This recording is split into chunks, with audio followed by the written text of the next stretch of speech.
Nightingale was born in 1820. She was born into a wealthy family and was homeschooled by her father. All her life, she aspired to be a nurse, but her parents were opposed to the idea because at the time, nursing was not a respectable or attractive profession. Despite her parents' disapproval, she went on and trained to be a nurse.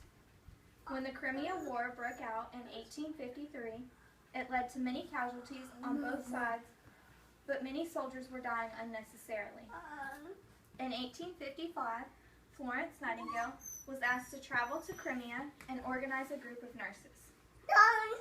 Florence was very strict in her selection of new nurses and found many applicants to be unsuitable. She was helped by using nurses from Elizabeth Fry's School of Nurses. This made her very excited because she was a huge admirer of Fry's. Florence and her group of nurses were set up at the staff hospital in Scutari. There were insufficient beds for the men and conditions were terrible.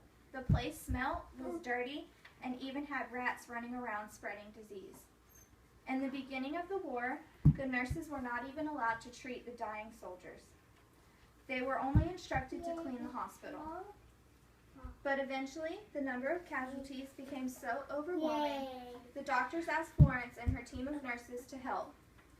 Florence's attitude included strict discipline for her other nurses, who always wore a highly visible uniform.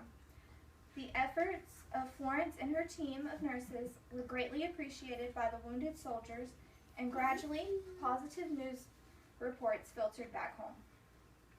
By the time she returned home, she had become a national heroine and was decorated with numerous awards, including one from Queen Victoria. After the war, she didn't really appreciate the fame, but continued to work for the improvement of hospital conditions, writing to influential people, encouraging them to improve hygiene standards in hospitals. She also founded a training school for nurses at St. Thomas's Hospital in London.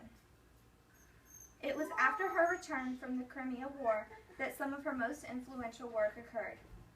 She was a pioneer in using statistical methods to qualify the effect of different practices. Ironically, she found that some of her own methods of treating soldiers decreased recovery rates. But this scientific approach to dealing with hospital treatment helped to improve standards and the quality of care. Sadly, Florence Nightingale died at the age of 90 in 1910.